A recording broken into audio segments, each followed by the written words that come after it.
Welcome to the Hospitality Maverick podcast with me, Michael Tingser. We at Hospitality Mavericks are here to inspire leaders to create heart-centered and profitable businesses from the inside out, the kind that both employees and customers love and support. In today's episode, our guest is Katy Moses, founder and managing director of KAM Media, an exciting boutique creative insight agency working with companies to understand your market and your customers. Katy and I talked about the pandemic and its impact on hospitality and retail, how the new normal looks, that employees and consumer will never forget, and thereby the power of doing the right thing right now is more important than ever. Katy will also give some very solid advice in the end of the episode on how to survive and thrive in the coming period. You have some killer insight coming for you here, so grab coffee and pen and notebook and enjoy.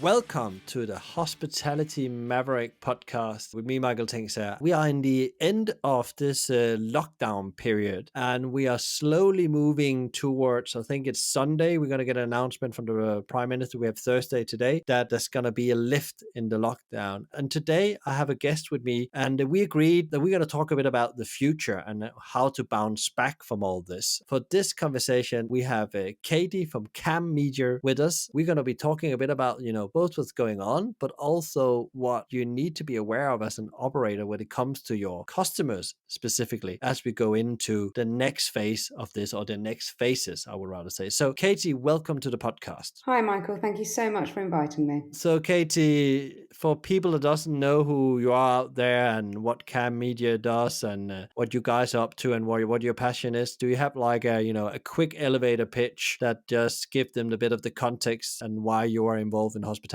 We are a bespoke research agency. We specialize in grocery retail and hospitality. Hospitality is a particular passion of mine. We have been going for about 6 years now. And the main thing that we do is we help to create creative solutions to the questions that our clients have in and around the consumer. And also we also do a lot of research looking at people's employees and then sort of employee sentiment as well. But essentially it's all about who should businesses listen to in order to further benefit their own businesses, whether that's selling more products, whether that's getting more people through the door. Our whole MO is making people as obsessive about insight and information as we are. Katy, so what question have you been asking yourself with this pandemic? Because, a lot has gone on, we've heard it all, furlough, closure, administration, very difficult times ahead. People talk about very big numbers of restaurant units that may not open or be closed very quickly after the lift of the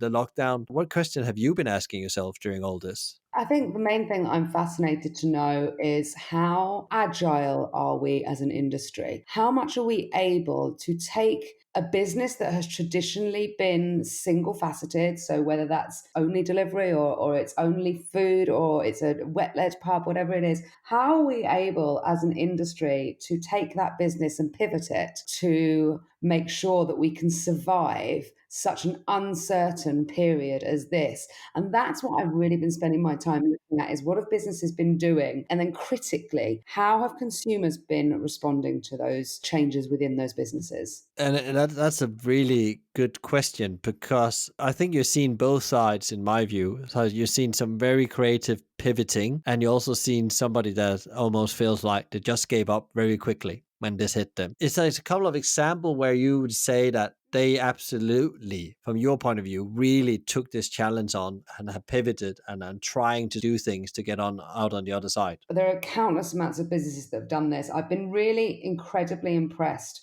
with some of the smaller pub, maybe not even groups, but people. I don't know if you know Yummy Pubs, Tim Foster. What they've done, they've turned the Wire Mill, which is a beautiful pub right on a lake down in Surrey. In fact, I will let you know it's the place I had my first ever legal alcoholic drink. And they've taken this beautiful old pub that was very traditional in lots of ways in the food that it served and the sort of ethos around it. And they've essentially turned it into a community hub. It's almost like a convenience store in some ways. And then it's also doing meals for the homeless.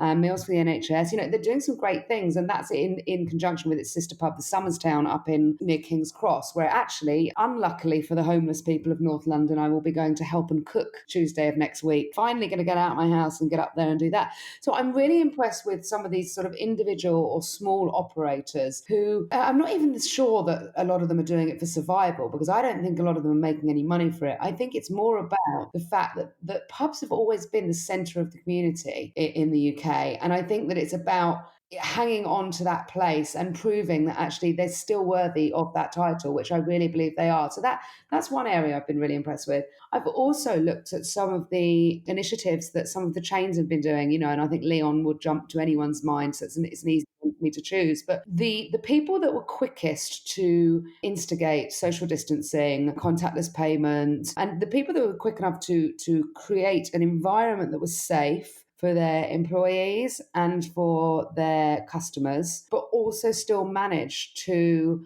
give the same level of quality of service and of product going out the door. And I think that has been absolutely fascinating to watch. And there is no shame in deciding that actually you can't get to the quality level of service and product that you want to go out of the door, and therefore you're not going to open for delivery. And I think that we need to be careful in this industry to understand that not everybody has the ability and the facility to pivot to that. But for those that have, it's been an impressive turnaround. I mean, I tell you who else I think was great is I did some work with Hakkasan. I spoke to the European and UK director a week into lockdown, and they managed to turn one of their Hakkasan London branches round from having never done takeaway and delivery to doing takeaway and delivery and making a profit within 3 days. They turned it all around and they were ready to go. The chameleon-like industry that we're in, we are so well suited to be able to cope in these times of trouble. And that's three very, very different examples, I think. Yeah, it's three really good examples as well, especially Hakkasan. I didn't know they actually done that. So I think that's very impressive. 3 days. I know what it takes to turn into delivery. They would have worked night and day to get that done. It shows again, the commitment within their organization to be able to do that. So now we are,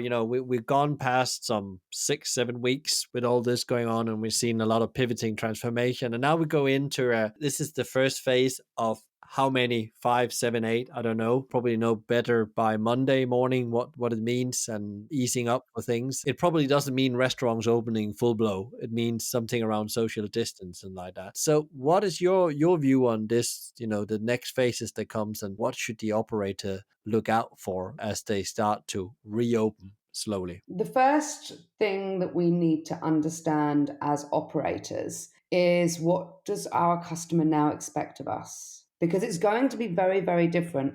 Whether I was a big McDonald's fan or whether I was dining at Nobu 5 times a week, I'm going to be a very different consumer from who I was 2 months ago. And obviously I run a research firm, so of course I would say this, but I truly do mean it in that, whoever Joe Bloggs was that was walking through your door before, that person has now changed. They've been through quite a traumatic experience. We're expecting them to walk back into our industry with us just being the same as we were when they walked out of it. And that's just not acceptable, because the consumer is going to be demanding a lot more. I mean, everything from value, because we think that the average monthly income has gone down by about £517 a month, I believe, per household. So, an average disposable income fall of about 17%. So that doesn't mean that we need to suddenly put all of our prices rock bottom and start discounting. Again, I hate discounting. I think it is a race to the bottom. But what it means is that we've got to understand that the consumer has a different view of us and a different view of things like value. And what used to be valuable to them then is very different from what's valuable to them now. So I think the first thing that any business needs to understand, and we're starting to get calls in the last couple of days, we're starting to get calls from our clients who had paused all research and who are now saying, right, we've got to understand who we're dealing with now. That would be the number one piece of advice I would say to anyone. Research doesn't have to be expensive. You don't have to go out there and do a £50,000 piece of research. You can organise a Zoom listening group with 10 of your loyal customers. You can organize online chats and conversations, but you need to understand what's important to them now. And I guess that's one of the things that you start need to do now, really, to understand where they are. And I guess that will change as well. As you said, right now, it's at a 70% down. There will be people that have jobs right now, and then in 2 months' time don't have jobs and don't have the same spending power, and they still would go out for a meal at some point because it's again some kind of normality check, but they're going to be very wary about how they spend their food dollars and who they spend them with. And you need to almost understand what triggers them in a way. What are the lower needs in the Maslow hierarchy they need to satisfy? Yeah, absolutely. And I think that we'll see a massive increase. I mean, it's obvious to say, but in the importance of things like hygiene. What I would really like to understand, and we're about to launch a program to find this out from consumers, is what's the hierarchy of those needs?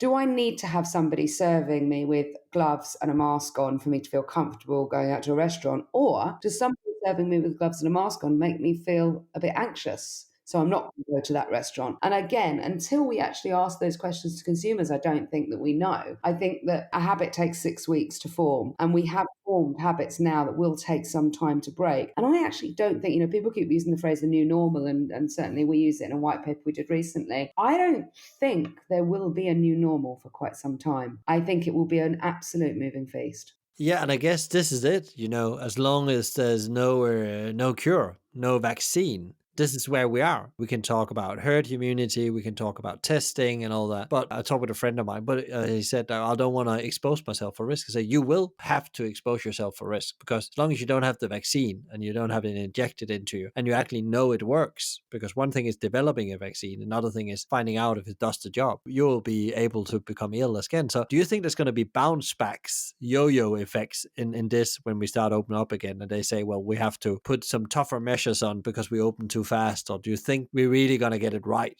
with our rollout? And I guess this is really going to impact restaurants. It's a lot about trust. Do I feel safe, as you said, and so on? Gosh, that's a really interesting question, Michael. I think essentially that comes down to, do I trust the government's judgment or not? And going on past experience of this, I'm not too sure. But what we need is some kind of phased opening. That's an absolute certainty, because there's no way that consumers are going to go back to behaving how they did immediately. Therefore, we need to prepare for that. We need to prepare for the fact they will eat out less, they will drink out less. We've done research recently. I think it's around 32% of people said that they are planning on eating out and drinking out less for the rest of the year. We need to understand that the government, I hope, is listening. And I think that, you've got people like UK Hospitality and the BBPA and BII, they're all doing a fantastic job in getting out there and letting the government know that even if the doors are opened fully, which I don't think they will be, but even if they are, it's not sustainable if we've only got 60% of the footfall that we used to have, and we've still got 100% of the salaries and rents and costs. So I think that we have to be incredibly careful. And, I've spoken to so many operators over the last few weeks who have just said, I would rather not open unless I know that I'm providing a safe place for my employees to work, a safe place for my customers to come. And that actually, from a commercial point of view, and, let's not be afraid to talk about the fact that we need to make money. I mean, the hospitality industry is rare in so much as it's got so many passionate people in, and a lot of people don't go into it to become millionaires, but we've all still got bills to pay. And I think unless we are in a situation where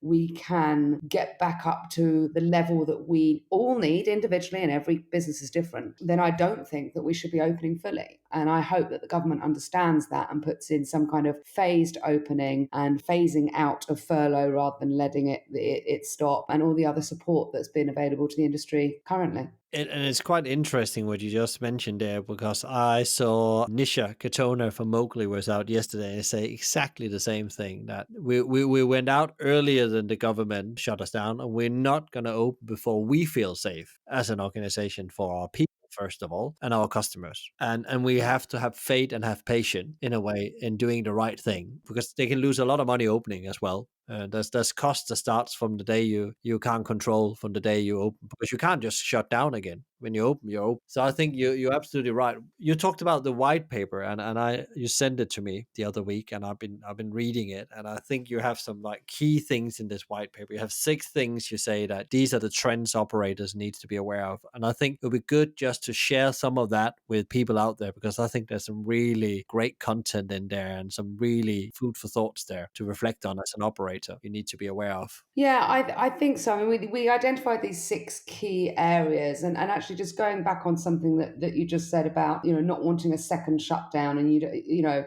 one of the key areas that we identified is never forget, which we put in brackets on it, corporate and social responsibility. I don't believe that phrase should ever possibly be used again, because it's so corporate, and it almost says we're doing this because we know we should do, and we're responsible to do this. And actually, I think that we need to look at, businesses like yourselves, businesses like Leon. I guess my strongest belief is however you behave as a individual, as a human being, as a business, as a corporation in this crisis situation is how consumers will see you going forward. They won't forget. They are not going to forget who did the right thing and who didn't. And we've already seen that. I mean, you see the sort of brand equity of someone like Weatherspoons just absolutely sunk straight to the bottom after the comments that Tim Martin made. Will it recover from that? Possibly. They've got incredibly loyal customers, so yeah, there's a likelihood it would. But we did some research just shortly before the lockdown about some corporate and social responsibility, and we already knew then that consumers wanted to buy from brands or venues, outlets, operators that care. And we know that 41% of the people that we spoke to, I think we spoke to 1,000 consumers,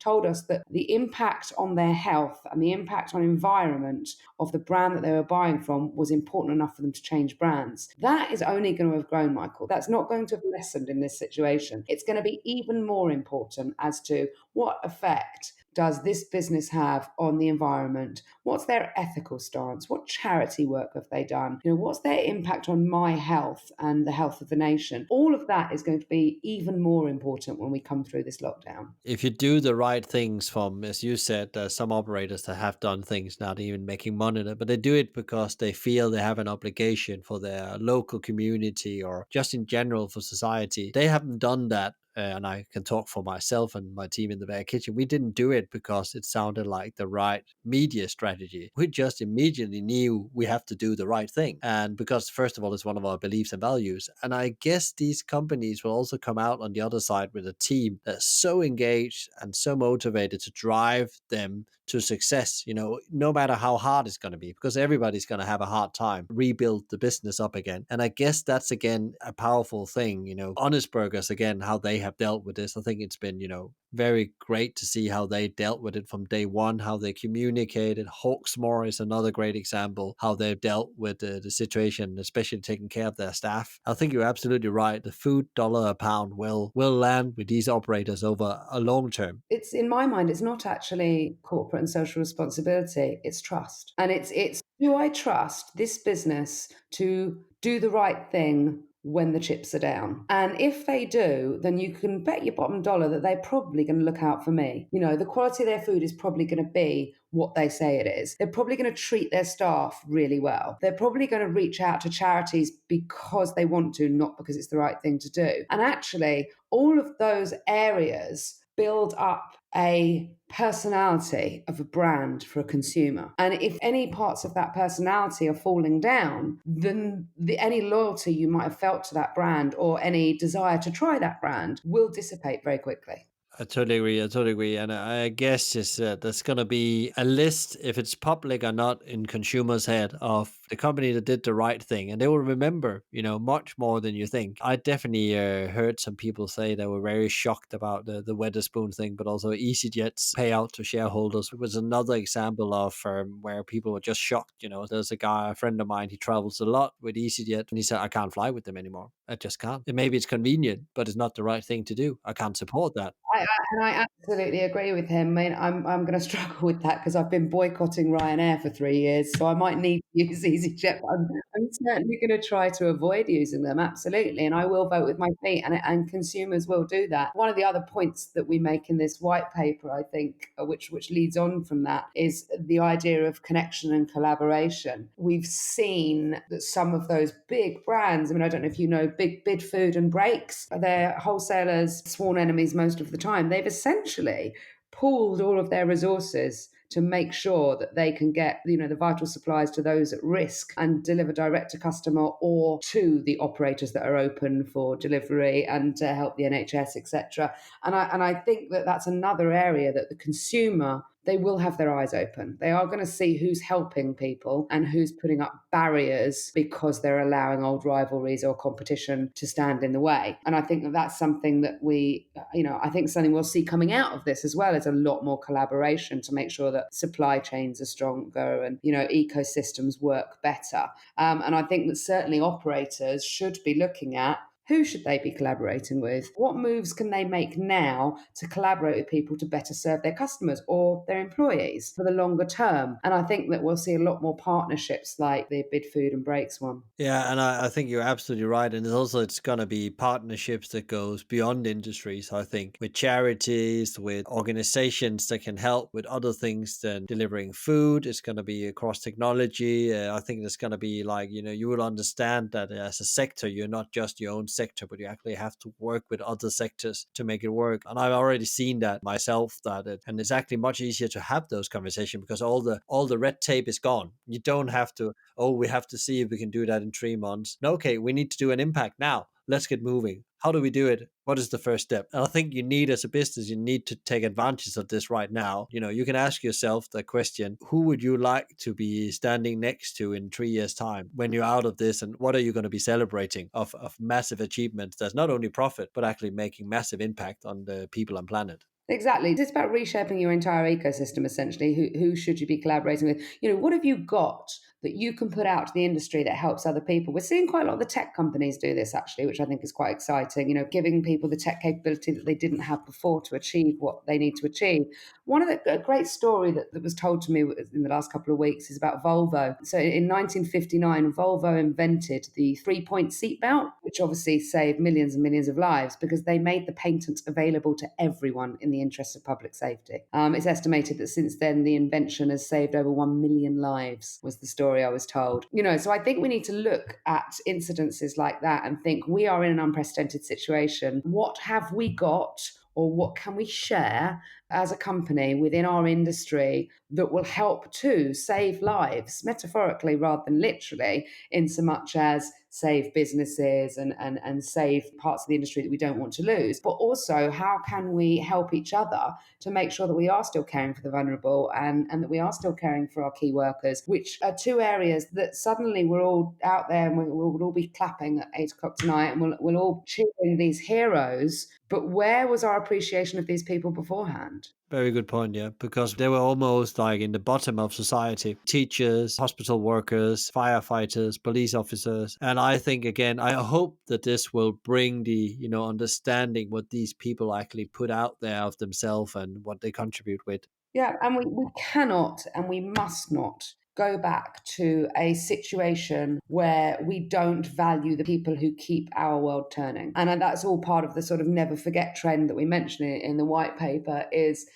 consumers won't forget, but nor should we. None of us individually should forget the situation that we found ourselves in and the people that have helped us to get out of it. Yeah, and I guess also because a lot of people, it's about this, going on this route of helping with charity, connect and collaborate with them, and never forget is also understand that this is not over yet. It's just the first phase we come out of, the lockdown, and then there's gonna be, even more hardship for the many people that's gonna lose their job in hospitality. There might not be another job for them to get, and that's gonna put them on the, the pavement. They just one step from the pavement. That's in a way make me, sometimes understanding that as well. That how do you actually work with others to help to get them job after this? You have a responsibility as an employer if you're still moving on, but you have to leave somebody behind to make sure they get jobs and, other industries. What can you do there? What is your role in that? How can you connect and collaborate with retail? Have you seen some operators have done? Yeah, some great initiatives there to connect the two industries. We actually work across grocery retail as well, so we've seen a lot of that happening between our clients, which has been fantastic. I think there's another point to make here as well, Michael, and it's again one of the trends that we raised, which we've called ambient wellness. It's just essentially the idea that wellness and emotional and mental well-being has become a bit more front of mind and a bit more talked about anyway, way before this. But what I've found, and I don't know if you have as well, but my conversations with my contacts in the industry, who some of whom are friends, others are acquaintances, have become more than skin deep now. I'm genuinely interested. Are you okay? How are you feeling? Are you having down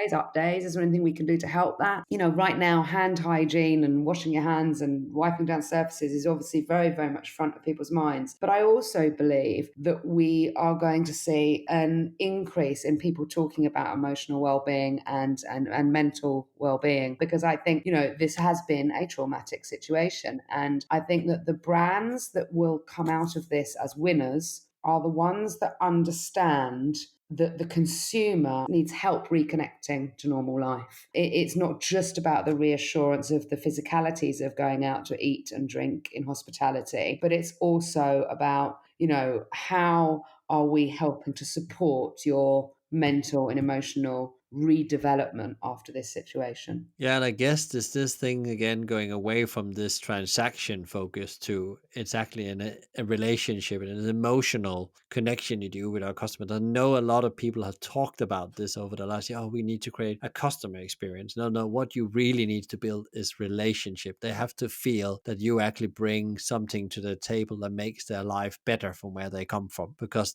that's what you hunger for feeling better or getting more money, or there's so many. There's all about going to be better, how you can help people feel better. That's the value you're looking for. Absolutely. And I tell you what, that's such a valid point, because so let's just say towards the end of last year, I did a lot of presentations on the idea of experiential. And I think we did some research where we said something like 70% of the customers that we spoke to said the reason they wanted their pub, bar or restaurant to provide them with an experience that they can't get at home. We've all just got used to creating those experiences at home. So to get customers back out, to make, tonight I'm going to watch the National Theatre live stream, which I've watched every Thursday, really enjoy it.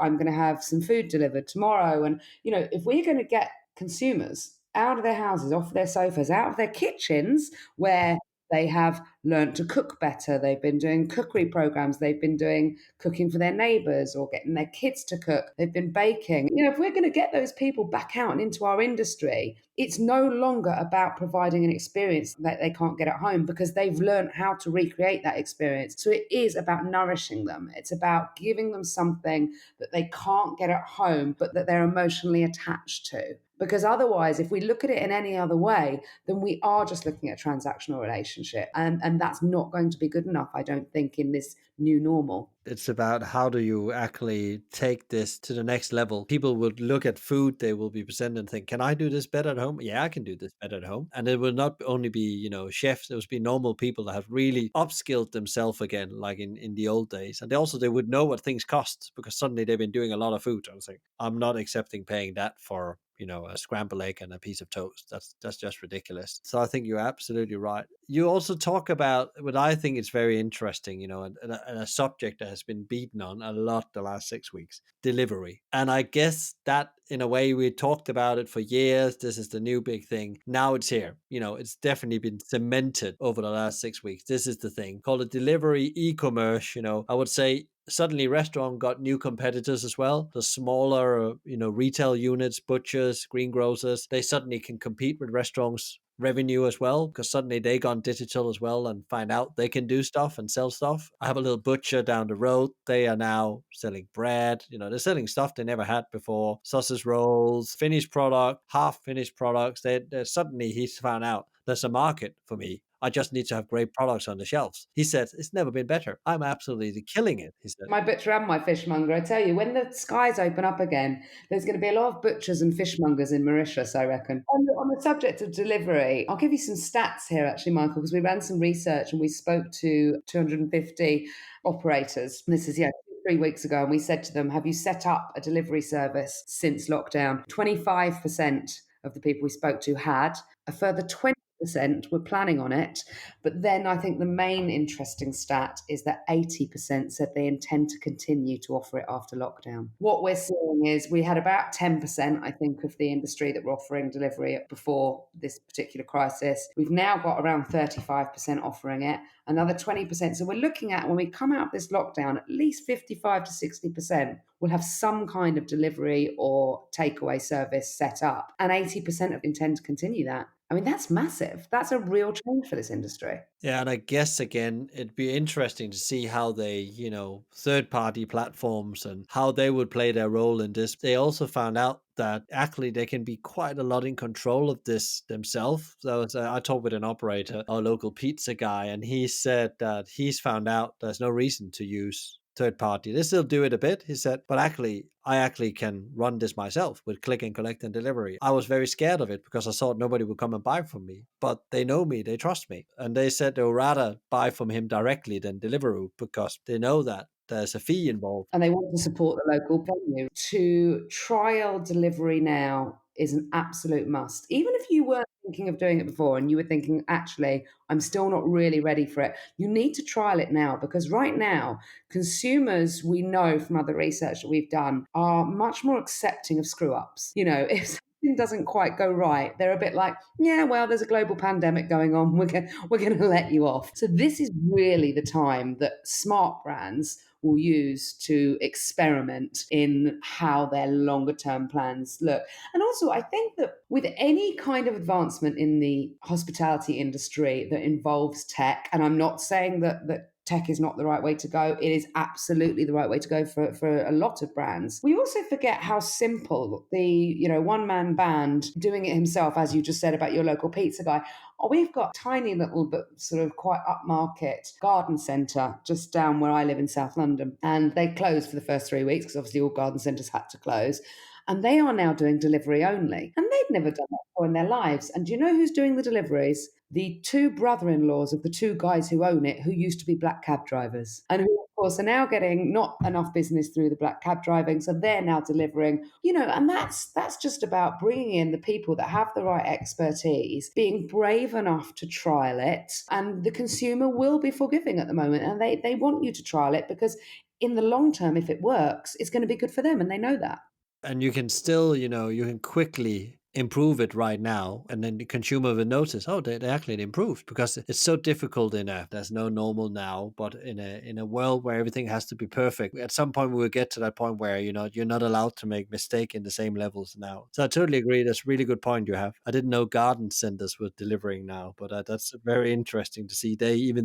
They know they need to get to the door of the consumers now. Absolutely. I got all my compost delivered. I got my tomato seeds, my cucumber seeds. I've got a whole little the Good Life vegetable patch going on now. The report you worked on, I guess people can get the white paper on your website. Now, we talked about it a couple of times.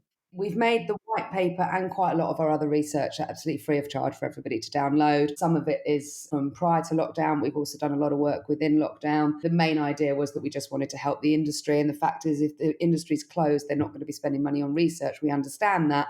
Hopefully, we're going to start to see an uplift in that now as we start to consider how we're going to get back to work and what the consumers want from us. So we're starting to work on some projects like that.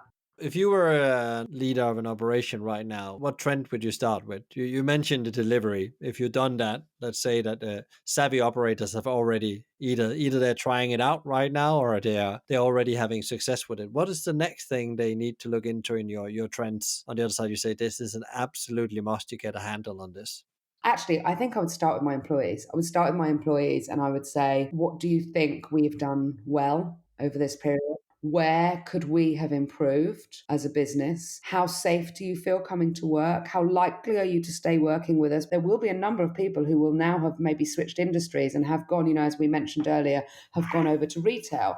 We've obviously still got the Brexit situation hanging over us, so we're losing staff left, right and centre because of that. So the first thing I would want to be assured of is the staff that I need to keep my operation running and who I trust and who I love and who I've spent time and effort training. I would want to know that they were going to stay with me, so that if my employees are at the right standard and if they're happy, then I know that I've got a much bigger chance of keeping my consumers and my customers happy. So that would be the first thing I would be doing. The second thing I would be doing is I would be looking at, what have I done? Am I proud of how I've acted in this time? And is there a way that perhaps maybe some of my values need to change? We talk about businesses having values that they put in place and I think actually KAM, I can absolutely tell you, are guilty of doing this. When we opened 6.5 years ago, we decided what our 6 values were and we've lived by them, but we haven't revisited them. And actually, I think it's time that a lot of companies revisited their values and make sure they're fit for purpose in the modern world. Yeah, and also that everybody understands what direction we are going in. What is the bigger objective? What banner are we marching under? As I've talked with many of the people I work with, to say that I think you need to really, as you said, to connect with your people, understand where they are, and try to evolve them in this process of relaunching your business, and together with them revisit your values and reframing them in the best possible way you can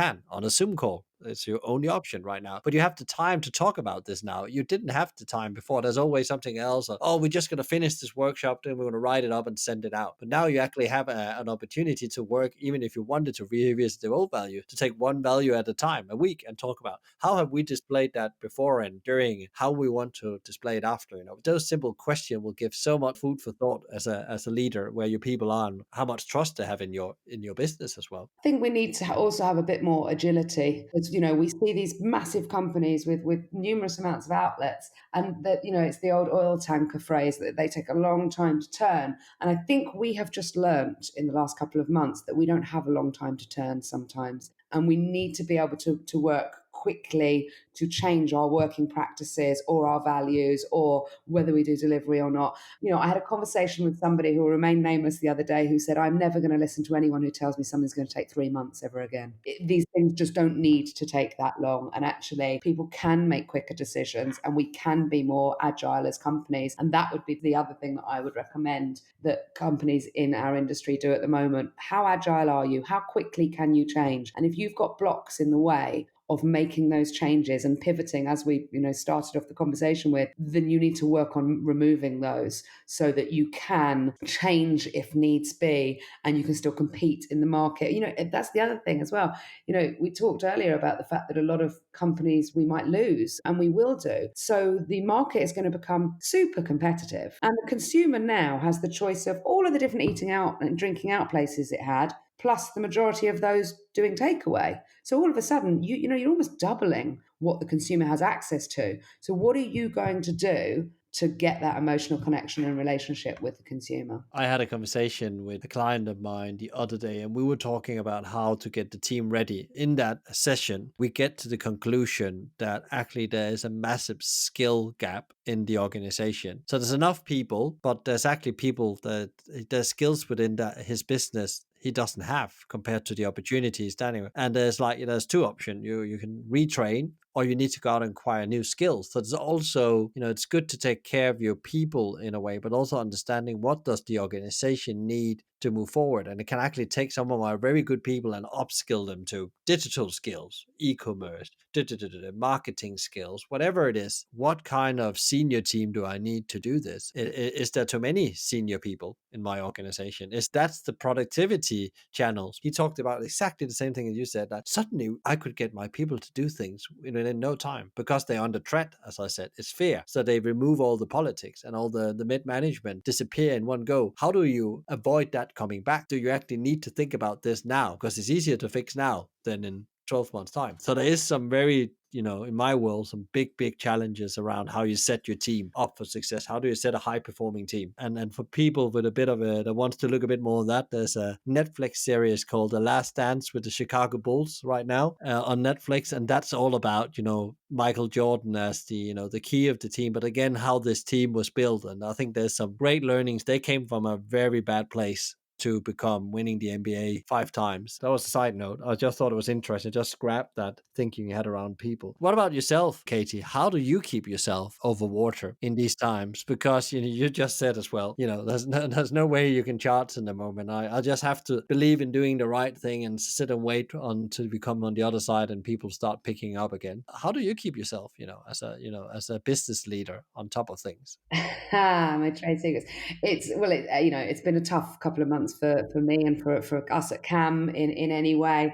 I'm incredibly lucky. KAM is very small, and I work with people that I consider to be my close friends. The management team here include Blake and Katy. I worked with both Blake and Katy for 6 years at another organisation. Then I went off and started KAM, and then they both came and joined me. There is nobody in this industry that I respect more than those two people, and I think that they work incredibly hard. They're incredibly good as well at realizing when perhaps I am a little bit down and maybe need a little bit of a lift up. They're just so dedicated, and we really, really enjoy working with each other. And I think that picking people that you enjoy working with is almost as important as picking people with the skills that you need to do the job. We also work across the grocery industry, as I mentioned earlier, as well as the hospitality industry. So we're seeing, two absolutely different situations at the moment. The grocery industry is absolutely flying, and we work mainly with sort of convenience and independent retail. And, we're seeing there that, their main concern again is keeping people safe, getting product on the shelf and serving their local community. And I think that certainly at KAM, we take a lot of pleasure and pride in working in two industries where the people we are dealing with are center of the community. So they're not just closing down in this kind of situation. People are fighting to still be heard and be part of that community and to contribute. And I think that for us, that's the bit that makes me not want to pull the duvet back over my head on a Monday morning is these guys can do it and they're sat on the front line. I can probably walk down to my downstairs office that looks out onto my garden and get on with what we've got to get on with. From a financial point of view, no research company will be making a huge amount of money at the moment. I can tell you that for nothing. But we are taking a lot of joy in just being part of those industries and being involved. And, I said earlier, we shouldn't shy away from talking about commercials. I'm sure that the people that do the right thing in this situation will be rewarded commercially. That's not necessarily why they're doing it. It's certainly not why we're doing it. But we do want to continue being what I consider to be a bloody good research agency working across two fantastic industries. And in order to do that, we've got to make sure that we're doing all the things that we possibly can now, not just for us to survive, but to help those two industries to survive and thrive. And I think that's why I'm still getting up in the morning and running KAM is, the people, the industries that I work in. And, we're passionate about these areas. Yourself, you didn't start up Bear Kitchen because you wanted to make money. You started up because you're passionate about what it stood for and the industry that it worked in. And I think that's the beauty of things. I think that's the beauty of working in these industries. The industry would need people with experience in this industry and the heart in the right place more than ever. So we can't leave it behind. We need to try to do something to keep it going, and sharing help, connecting people, running our businesses with with caring and stuff like that, thinking about the long term, not what's going to happen the next 12 months. I think that's key. And then there's just the reality of a business situation we all equally in. We just need to survive in the same time and get food on the table. Totally agree on that. In the end of the podcast, I normally ask for some good advice. You already given that. I'll phrase it a bit different to you, Katy. I was going to say, what one question, because you started out with saying it's important to ask yourself questions. So what question should you out there as a leader ask yourself right now to ensure your future, not only in 3 months, but maybe in the next decade? How do you ensure that your business is still there? What could and should we be doing in 2020 as a whole that we will still be talking about in 60 years' time? And I'm referring specifically to the story I told about Volvo. What is my seatbelt? What is my Volvo seatbelt? What have I done? What am I doing that actually in 60 years' time someone will look back at and say, wow, that was good? That was a very good question. So out there, start reflecting, and when the podcast is live here for you, I think it'll be good to hear some feedback, what you thought about, because I think that was a brilliant question, Katy. Thank you very much for coming on the Hospitality Mavericks podcast, Katy. There was absolutely an inspiring and energyful conversation about the industry we love. Thank you so much for having me. It's been a joy, and it's lovely to have a bit of time where you can just reflect and get passionate about, as you say, the industry that we love. It's been really lovely. Thank you very much, Michael. Katy, thank you so much for your amazing wisdom on how to bounce back from the pandemic when it comes to understanding your employees and customers. If you enjoyed today's podcast, please give us a like, share, rate, or subscribe to one of our channels. If this subject around insights and understanding your customers better interests you, I would recommend you also visit our previous episode on Surviving the Shitstorm, episode 14 with Brian Moore. Thanks to Let's Talk Video Production for your support on the podcast. Tune in next time for another interview, and in the meantime, find out more about us and subscribe to our newsletter at hospitalitymavericks.com. Thanks for listening, and be Maverick.